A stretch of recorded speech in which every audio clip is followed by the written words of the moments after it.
was just an act of like defending. I think it's like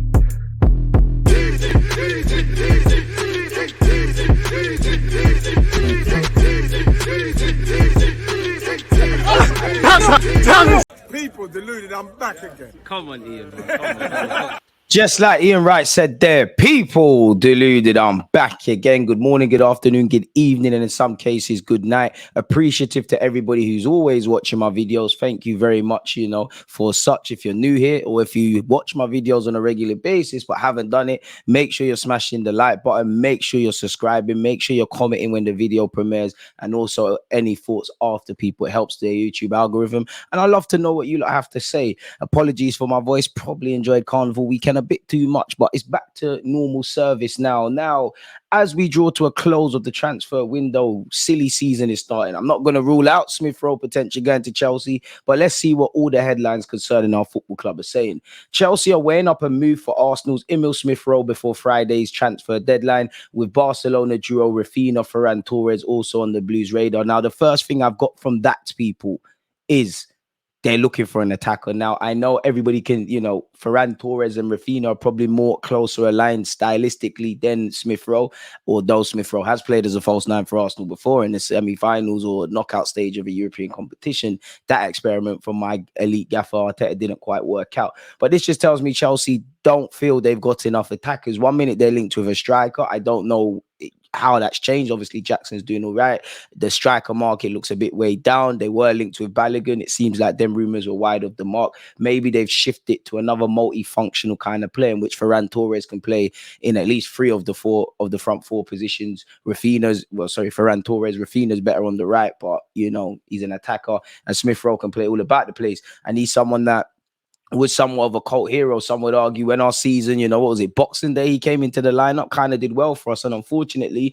he signed a new deal for Arsenal, was riding the high of wearing the number 10. Football's got real, because at 23, finds himself as a marginalized figure. Even when you look at Fabio Vieira, he's kind of been the one when Arteta's betting on a wild card, in the Community Shield and obviously in the draw against Fulham, he's kind of come on. Right now, rightly or wrongly, Mikel Arteta is persisting with Havertz that I don't feel is convincing everybody. Whether Arteta needs to try a new approach of taking Havertz out of the side and then seeing what could be done there, or he's saying, do you know what, this is your bedding in process. I don't know. I mentioned those 2 players because they play in the rotating 8 role. Clearly, the captain Martin Odegaard is not getting dislodged for that 10 shirt. Martinelli is running away with it where left wing's concerned. If not, you've got Trossard there, and technically Smith Rowe can play on the right, but Arteta hasn't elected for that, and probably on the right hand side is probably where we ain't really got strong enough options. Big up Reece Nelson, but you've got Nelson, you've got Fabio Vieira who can play out there, and you've got the big boy Saka. Jesus can play out there, and a couple of players that primarily play on the left can actually play on the right as well. So let me know your thoughts. Chelsea are considering a late move for Arsenal's midfielder Emile Smith Rowe. I mean, the man's 23, signed for a big deal. Form is temporary, class is permanent. I know he's injured. English tax, rival tax. It needs to be something Chelsea can't pay, if I'm honest with you, because all he needs is a run of games. And, he'd stay in London. He'd join a competitive club. He'd learn under a great gaffer like Pochettino. As much as I don't admit it, I know Chelsea's a bit fragmented at this moment in time as a club. There's been a lot of player turnover and a lot of turmoil on and off the field for the last year or so, but it would be all right. But allegedly, they're also considering Smith Rowe, and they're weighing up an approach for the Barcelona duo. We all know they've spent around £350 million this summer and around 900 million in total since Berhe joined of last year. Now, again, agendas have to agenda. They have to challenge for things with all this money spent. Apparently, Pochettino wants to strengthen an attack before Friday's deadline, as reported in Monday's Transfer Confidential column from the Mail Sports transfer guru Simon Jones. Berhe, Pochettino and co are weighing up imminent moves for Smith Rowe, Rafinha and Torres. Now, whether it's Ansu Fati, Rafinha, Ferran Torres, they seem to be the 3 that, provided a suitable offer arrives at Barcelona, they'll consider selling. I'm not really a fan of, selling Partey, who's been linked with moves away, Smith Rowe, who's been linked with moves away, and obviously Gabriel. If they're not in Mikel Arteta's immediate thoughts. Fair enough, this happens in football, but we're finally getting competitive options, and we've got a squad. And on paper, we're trying to do what we can in the Premier League. We're trying to go as far as we can in the Champs. Obviously, when the league and FA Cup come into play, there's game time, and we've seen since before a ball was kicked in the Premier League, we've seen injuries. People are coming back from injuries. Even apparently Nketiah is carrying a knock, but it's nothing to be too concerned about. Zinchenko, Smith Rowe, Jesus. There's been a lot of people with knocks. And I think we need to keep the squad, because there's going to come a time where the games are coming thick and fast. Like Mikel Arteta and Cole keep saying, we've got a game every 3 days, really. Once we get over Man United at the weekend and the transfer market by then's over, we have, I believe, a week or so break of the international period. And then we're in the thick of it, really. At some point, there's going to be a must-win game on the Tuesday, Wednesday in Europe, and a must-win game on the Saturday and on the Sunday. And now the bulk of our players have to be able to get that done, but this is why we need a squad and why I give up on Emile Smith Rowe right now. So far, the headline hasn't said anything. Now, things can change, bids can be placed, talks can happen, and moves can be put into place. But when you look beyond the headline, it doesn't really say anything at this moment in time. Interest is not particularly advanced, but that trio are among the names being discussed by the Chelsea hierarchy at this stage. So things can change, but nothing's advanced. We all know Smith Rowe hasn't played a single minute in the Premier League so far this season. And unfortunately, last year, he did suffer an injury. Although saying that, Smith Rowe has, in my opinion, Arteta said, I like you, but it's about what you're doing now and not in the past. And obviously, you've got You've got Declan Rice playing in the 8. You've got Havertz there now. The team's kind of been moved around for that. Odegaard, you're not playing ahead of him. So I can understand if there's frustration, but surely we should organize a loan before letting him go. Obviously he's had injuries, he's had surgery, he's looked good in pre-season for Arsenal. He had the England under-21s tournament as somewhat of a pre-season, and I thought it was just a case of once you get your chance, I don't know when it will come, if it will come, but make sure you grab it with both hands and remind Arteta that you're a big boy in this. Really, so far there hasn't been said something. There's a bunch of Chelsea news regarding their young players and maybe Cucurella departing, but isolated to Smith Rowe, there isn't anything tangible in that article there, people. So good, I've got the same article twice, forgive me for that. Again, I believe Simon Phillips has been speaking in relation to Smith Rowe, and he specifically said, some names are still floating around and I'm hearing some things, just not entirely solid, but I do have some names to report today and a little bit more info on some things. I was told yesterday by a top source that the club is still looking to identify a suitable attacking player, and more names are coming up now. I put it out last night in Substack app chat that Smith Rowe from Arsenal is one of the names mentioned, so that might be one to keep an eye on. Nothing solid on him yet, and only mentioned from one source. So they could have an admiration. They could be considering a move and to test the waters, but right now, who knows? Charlotte Dunkins of the Times has said Arsenal are willing to sell Smith Rowe after an approach from Chelsea. Smith Rowe is frustrated by his lack of game time and has been offered to other unnamed Premier League clubs. However, Arsenal have not put a valuation on the player.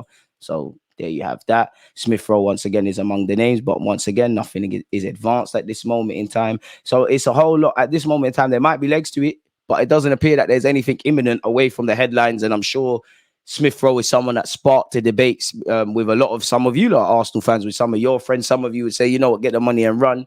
Some people would say, hold on to him a bit. I don't know. Let me know your thoughts and smash the like button. Romano has spoken on Rob Holding, and he's been linked with a few clubs this morning.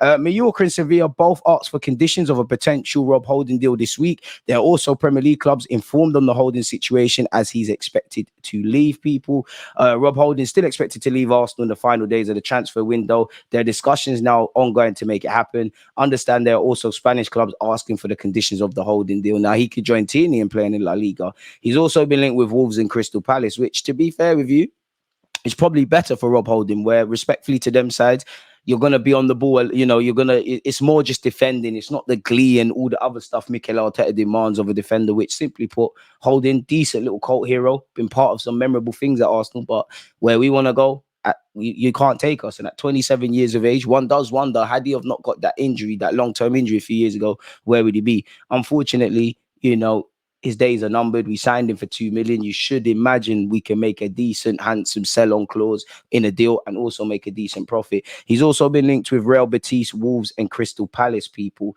So we'll have to see, really and truly. He can leave with his head held high. Won a couple of trophies here, 162 appearances for Arsenal. So yeah, people, prior to Saliba's injury, he was only fit. He only played 17 minutes. And to be honest with you, we just can't maneuver with him really and truly. It's as simple as that. Me personally, I'd rather explore Declan Rice or Kirill or Declan Rice or Tomiyasu in the centre back role, then throw in Rob Holding, because while I don't want to see Declan Rice moved out of midfield, obviously, it's a last season you saw, but even not just the season that's just gone, the year before that, unfortunately, when we've had to rely on certain players, specifically at crunch moments, it's been peak. There has been times we've had to play 1-2 players and we've got away with it. But once it gets to the ugly end of the Premier League 38-game fixture calendar list, you can't be relying on these lot.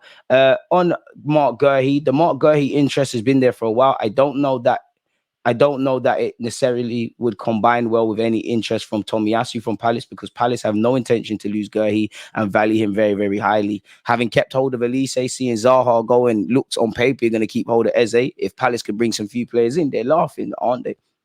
Early in the window, I was being told of a 60 million valuation on him. And to be honest, at this stage of the window, it has probably risen. Gurhey himself would even have reservations about how he fits in with Gabriel, Williams, Saliba, Benjamin White and Timber over the course of a season, because he definitely needs regular game time to get into the England squad and won't want to be fighting for a spot on a weekly basis, even at a big club like that. I don't think he'll relish not fighting. It's just you don't see how you fit in. Yes, Timber's injured and he can play in 1-2 roles. Benjamin White obviously can play in a couple of roles. Gabriel finds himself on the sidelines and Saliba's the ever-present. So that tells you, Arteta, you never know what he's thinking and things can happen. But it's a Euros at the end of the season. You're important at Crystal Palace. It really doesn't make sense. Obviously, big club, Mikel Arteta, English stuff going on over here. It makes sense for Gurhey, but it don't really make sense even for Palace at this moment in time, because if you sell him for 50, 60, clubs that have a centre-back that you're eyeing up, they're going to say, we just saw what you got from Arsenal. Bring us something to the table, really and truly. So we'll have to watch and monitor that. Romano has said, plan confirmed. Balogun today in Monaco to undergo medical test. Final steps ahead of a club statement. That was actually today, a couple of hours ago at 9:21.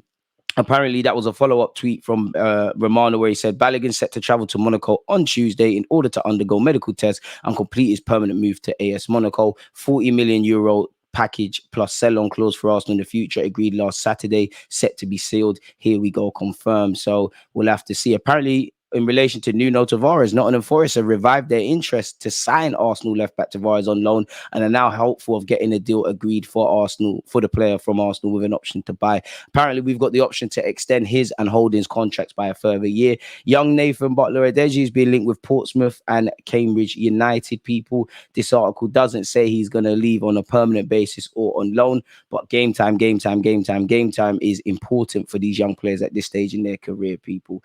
Even up till Friday, Arsenal are preparing themselves to strike for a new defender in the event an offer they can't refuse for Gabriel. Crystal Palace's Mark Gurhey is among the prominent targets. There remains uncertainty, although remote, over whether the Brazilian international will stay beyond Friday's deadline. We were previously linked with Timothy Cassage. He is signed for Fulham, so that probably tells you the interests weren't there. João Cancelo, a player we was linked with in the early days of the transfer market. Here we go, confirmed by Romano, and he seems to be a Barcelona player. Once again, people, Balogun is moving closer to signing for Monaco in a £40 million deal. So yeah, big up Balogun. We wish you all the best. Luton have also been linked with Rob Holding. Apparently he's a loan target for them. They'll probably go back down in my opinion. I could be wrong. So I'm not too sure on the wages Holding would be on, but it probably doesn't make sense from them perspective to sign him permanently. But we'll have to see. He's a target for Luton. That's Real Betis now. Wolves, Crystal Palace and Luton that have been name dropped, and there was always Besiktas early on in the window. Apparently the 27-year-old is weighing up his options before Friday's transfer deadline. He also has interest from clubs in Spain, while Wolves and Palace are also reportedly among those monitoring his situation. Monaco are due to sign Balogun. He's actually due in France today to undergo a medical at Monaco and complete his £34 million move to the Liga club. Arsenal are holding out for 50 million for a player who scored 21 goals in France last season, but Monaco have negotiated the price down. Chelsea were also interested, but quoted a far higher price. Lokonga, there doesn't seem to be anything there. Pepe, apparently some Saudi clubs are interested in him. Again, Nuno Tavares, we've gone over him, and Cedric Suarez, probably the one player you forget was at the club more than Rob Holding, with the greatest of respect. So we'll have to see. There's a follow-up tweet in relation to Rob Holding from Ryan Taylor of The Daily Express. Permanent transfer would be Arsenal's preference anyway. As Romano reports, Mallorca and Sevilla have made inquiries. Besiktas saw a bid rejected early in the window. Now highly probable Rob Holding will depart before deadline day. Contract runs until 2024 with a 12-month option, people. So we'll have to watch what's going on there in that regards. I'm not going to waste time on that. And if you didn't know already, Tini has joined Real Sociedad for the season on loan. People, we wish him the best in La Liga and also in the Champions League. So with that, that seems to be everything that I've got at now. Anything that there comes out with, you know, I'll get videos out and things. But let me know your thoughts on Tini, on Holding, on Balogun, on potentially Smith Rowe departing to Chelsea. Would you sanction it? Wouldn't you not? Let me know all your thoughts. Most importantly, stay safe, stay safe, stay blessed. One love. Because you always use that active and defending. I think it's like